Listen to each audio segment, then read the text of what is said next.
Pozdrav svima.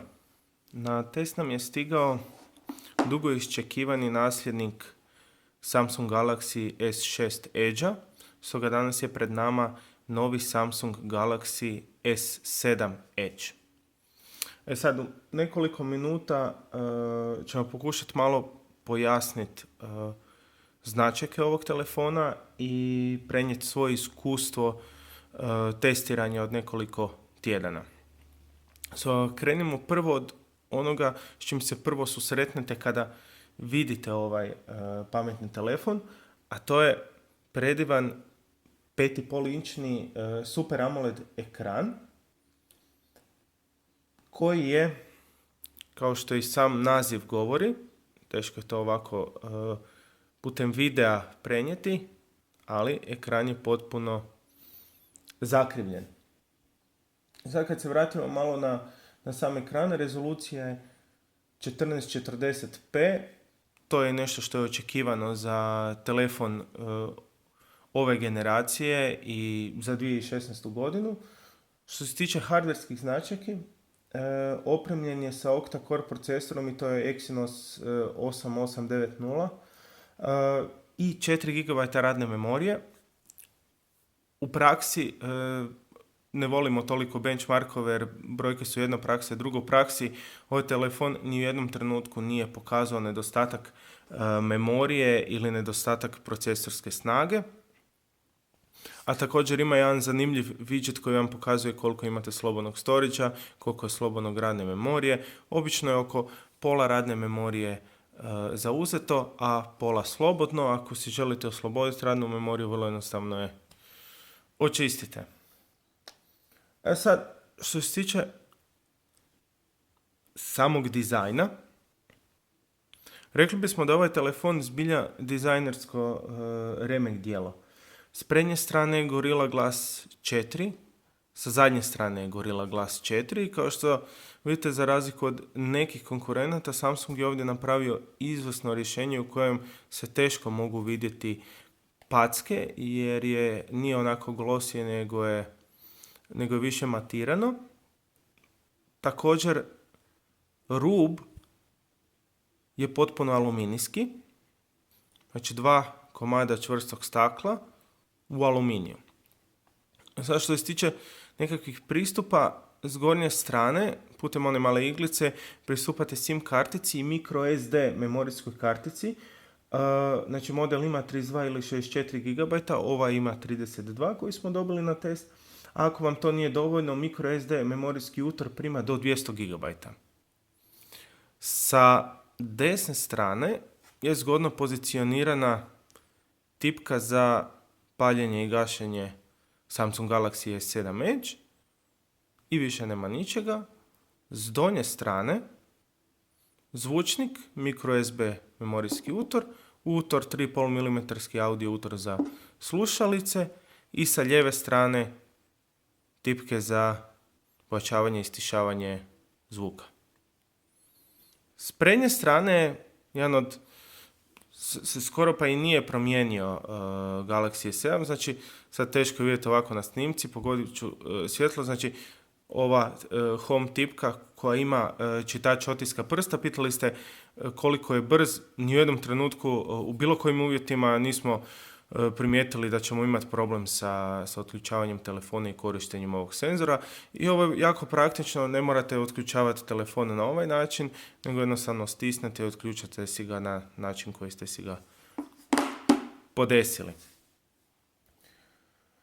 Znači, ekran je stvarno nas je ostavio bez daha, jednostavno izvrsno napravljen. Što se tiče baterije, ona je 1000 mAh veća od one na Samsungu S6 Edge, stoga iznosi 3600 mAh. U praksi to znači da jedan dan ako dosta intenzivno koristite svoj Samsung Galaxy, na kraju dana ćete imati oko 60% baterije, znači po nama je procjena 2 dana bez problema, znači ako ga u subotu ujutro napunite i ne koristite ga preko vikenda, u nedjelju na večer će vam baterija biti i dalje puna. Sama ergonomija je tu, recimo tako, u drugom planu, za razliku od dizajnerskog remek dijela. Jedini problem koji smo našli koristići u samom korištenju Edge-a je kada vi idete tipkat poruku ili bilo šta drugo. Vidite kako vam rubovi dlana dolaze na Edge dio. U nekim situacijama smo primijetili da jednostavno slučajno Edge ekran detektira da mi nešto stišćemo i zapravo napravi nekakvu grešku. Druga stvar koju smo primijetili, recimo tako kod svih telefona novije generacije ovakvih, je kad su oni od komada stakla, ako imate znojne ruke i morate ga koristiti, vrlo velika opasnost je od klizanja. No s druge strane, ako to radite iznad vode, primjerice, nema straha jer napokon je Samsung sa ovim modelom vratio IP67 certifikat koji znači da je novi Galaxy S7 Edge otporan na vlagu, odnosno na poljevanje i vodu i na prašinu. Operativni sustav je Android 6.0.1 Marshmallow koji će doći i na nekakve starije modele Samsunga, znači očekujte update ako imate S6 modele. A sada pređemo na ovaj Edge ekran kojim se pristupa jako dobro u odnosu na S6 Edge. Rekli bismo da je nekakav subjektivan dojam da je pristup ovom ekranu dosta brz. Sad što vam sve Samsung nudi vam nekoliko Edge panela. Ako vam to nije dovoljno, možete dodatne preuzeti. Možete također i Edge panel ugasiti ako vam ne treba ili vam smeta. Također možete promijeniti poziciju Edge panela, njegovu veličinu, njegov izgled, odnosno transparentnost, može biti svjetliji, može biti tamniji. Evo, ako kažemo da ide on the left side, onda će nam biti evo ga, s lijeve strane. Sad, kako je ovo vrlo vruć telefon, nismo ga dobili na test u pakiranju, ali smo dobili s njim skoro sve stvari koje stižu u pakiranju. Jedna od stvari koje bi se osvrnuli ova predivna malo rješenje koje je Samsung odlučio pakirati sa novim Galaxy S7 modelima. Radi se o adapteru za USB to go. Znači, doslovno da ste negdje na poslu ili kod prijatelja i žele vam nešto prenijeti, putem USB memorijskog stika vi si prenesete na svoj telefon što god želite. Da bi to bilo jednostavnije koristiti, Samsung je odlučio, znači, sa dosta moćnim file menadžerom slati, znači isporučivati ovaj telefon. Zadnje na što se treba osvrnuti je kamera, ne zato jer je loša pa je zadnje, nego zato jer je stvarno impresivna. 12 megapiksela, znači nekakva redukcija u kameri u odnosu na S6 Edge, ali s druge strane optika je puno kvalitetnija, kamera je sposobna snimati 2160p video u 30 sličica po sekundi i kamera jednostavno radi. Znači, idemo sad slikat ovaj USB.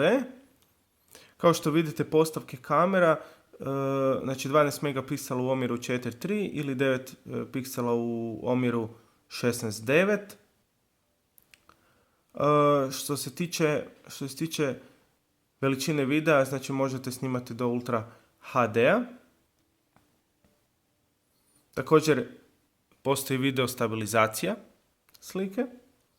Naravno, standardno geolokacija, čak i RAW format i slične stvari, ali evo, ovo su svi nekakvi predinstalirani modovi za fotografiranje. Imate automatski, imate prvo gdje sami si podešavate stvari, selektivni fokus je jedna od totalno super stvari, hyperlapse, slow motion, live broadcast čak ima, znači ima jako puno mogućnosti, kamera je zbilja moćna i bilo koji, čak i ako ste malo kompleksni korisnik kamere, nećete se osjećati zakinutim.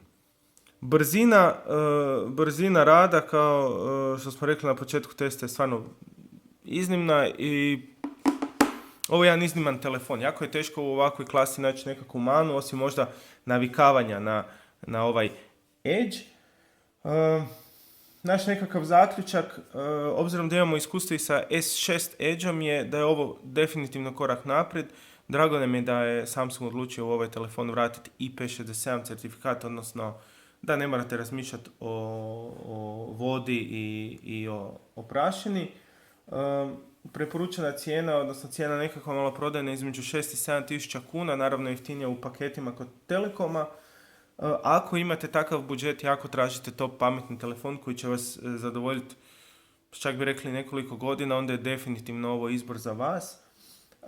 Ako ovaj test gledate vi koji imate S6 Edge, pitanje je da li bi željeli preći na ovaj. Nema sad toliko velikih promjena, nećete osjećati ogromne promjene u odnosu na vaš S6 Edge, no svaka promjena je naravno dobrodošla, stoga jednostavno manu mu nismo pronašli. Izgleda smo uživali u ovom testu. Hvala svima što ste nam ostavljali nekakve upite, nadamo se da smo svima uspjeli odgovoriti. Pokušali smo sve što ste nas pitali isprobati. I eto, to bi bilo to od nas. Hvala.